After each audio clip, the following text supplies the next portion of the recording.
והשי.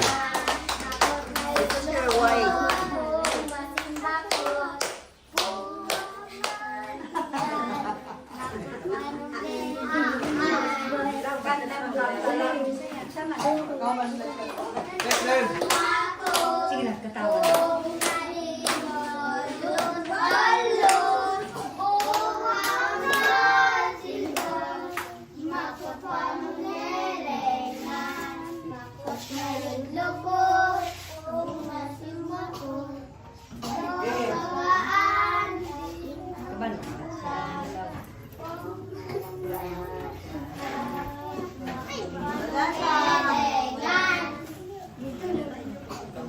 Sa gikan ni sa Tourist Police kay Major Obensa, kay Bae Narabal o sa Ikas Tribal Camp, sa Christ the Healer, si Pastor Jervis, tapos si Mr. Ferdinand, gikan sa Belgium.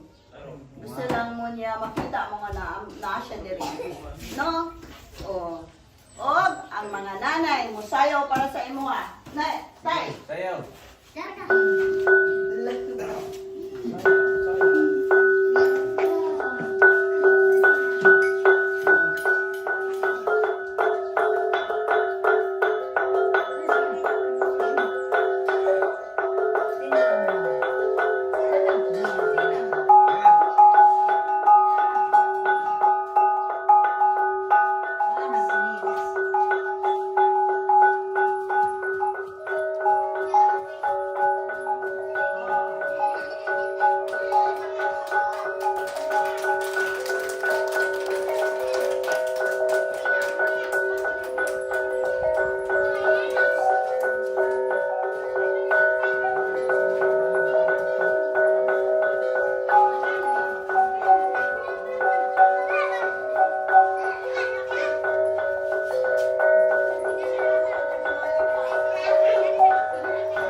Come on, all kids. Come on.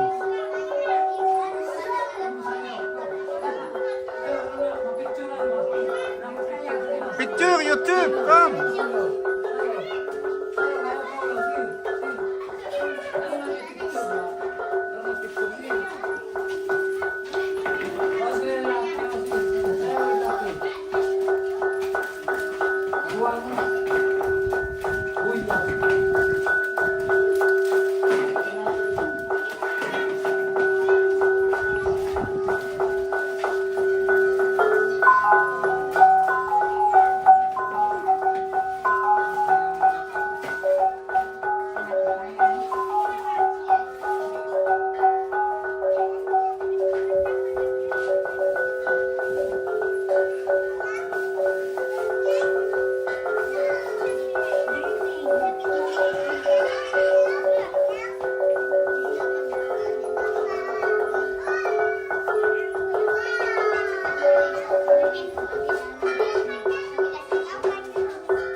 bago ko mag-pray, pasalamat kay sa ko kay Bae Narabal nga nakaabot sa inyo nga naa diri.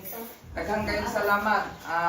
Ako din gikan sa Love Philippines Movement behalf sa mong Bishop Rod Cubos na amin diri karon tungod sa gugma sa Ginoo. Ang Love Philippine Movements na siya tulo ka tagline sa mga pastor, loving God, loving people, and loving our nation. Amen. Dapat number 1, makatuntang mahigugma sa Ginoo. Amen. Nganuman, siya ang unang nahigugma kanato. Amen. Iyang gihatag ang iyang bugtong anak para kanimo ug para kanako. Aron sa diyang kita muduol ta sa Ginoo magkaroon og kapasayloan ang atong mga kalapasan. Amen. Amen. Ang pangutana. Unsa may pangutana, pastor?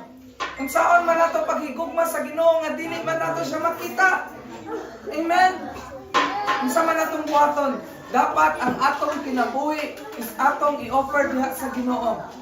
Dapat ang atong kinabuhi ang Ginoo may mapahimaya. Ang Ginoo may mapasidunggan. Kani atong baba dapat nato ning ipasalamat sa Ginoo.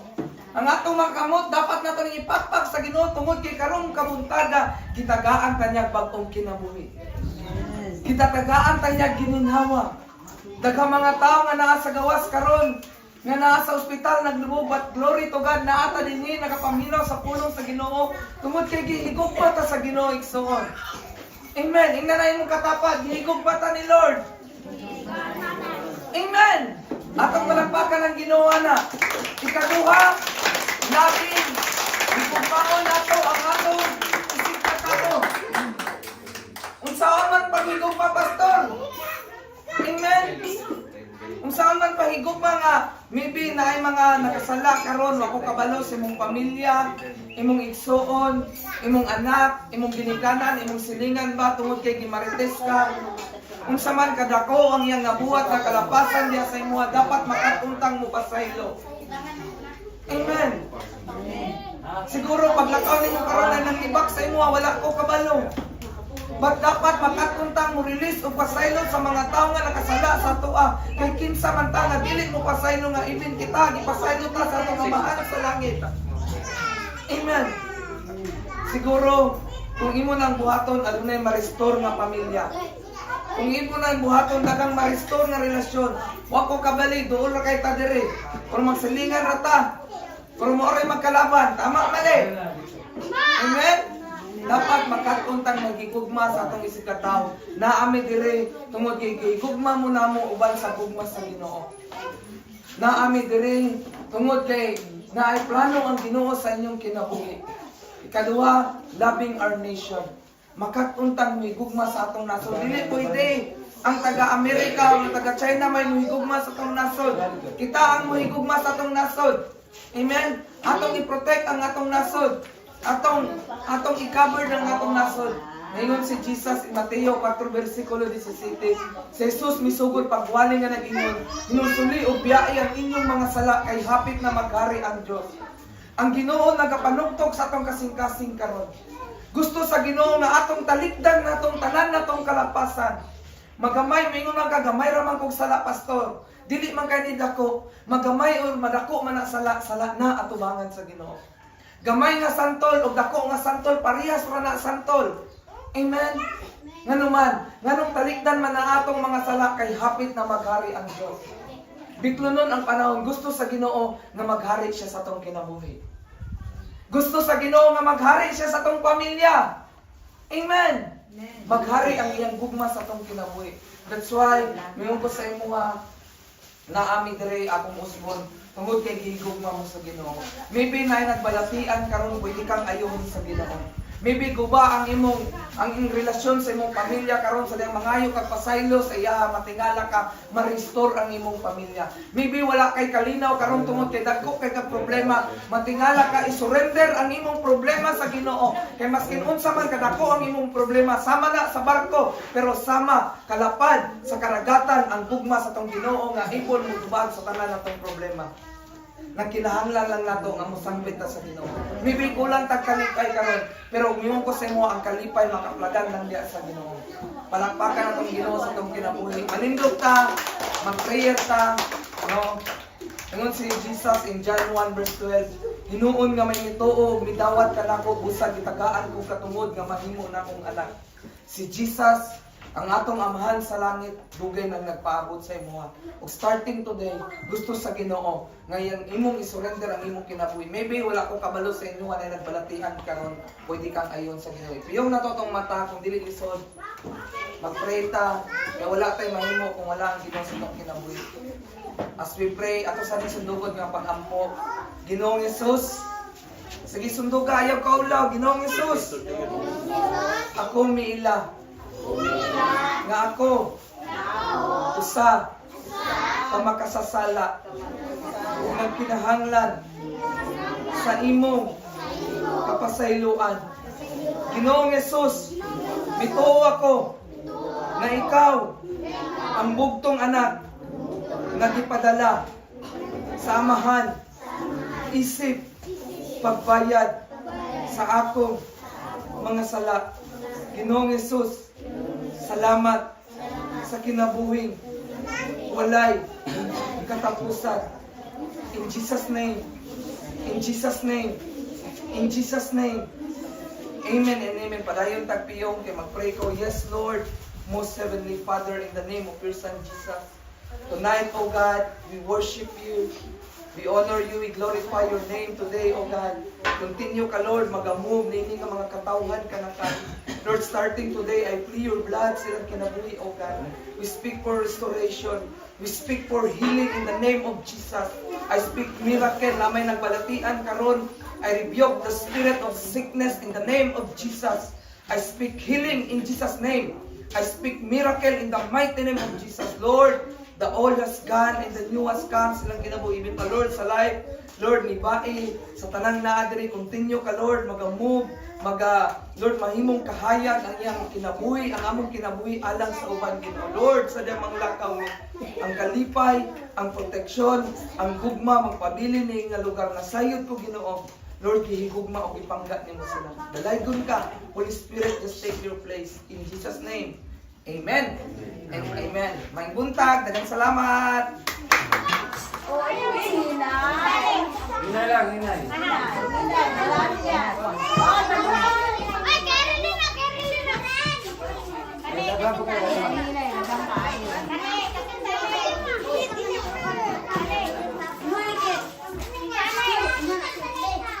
What is the receipt? That is arroz caldo. That is arroz caldo. What inside? Because foreigner also don't know what. Me, I don't know foreigner Yeah. also. What inside?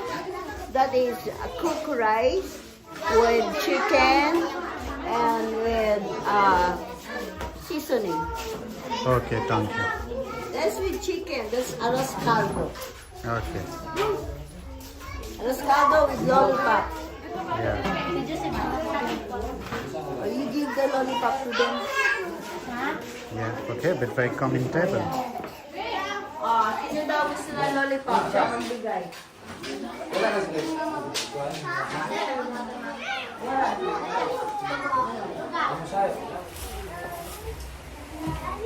So we'll try. Pero muna mo nila. Kumana. Muna na.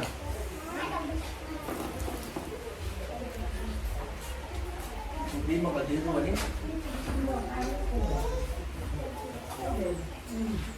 Sa akong bagsak.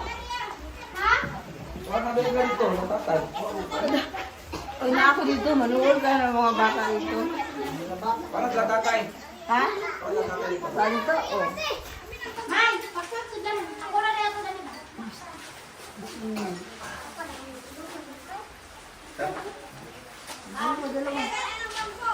Bae! Bae! Bye-bye. There's kids outside also. What? There's kids outside. I will give to them. Outside? I will give to them. Let me go.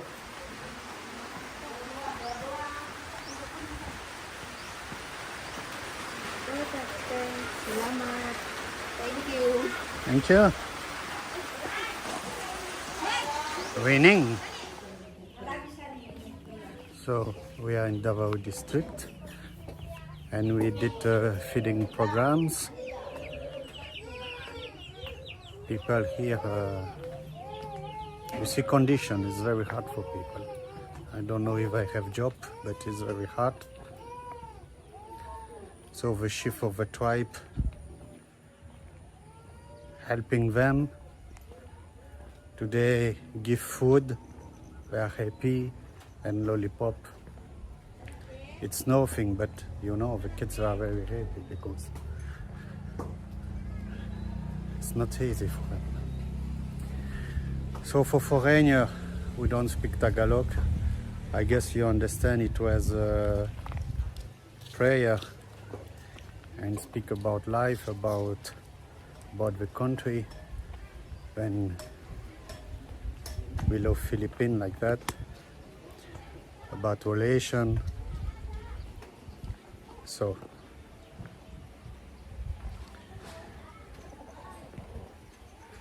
I don't know if will be more video about the tribe, but I will stay more days.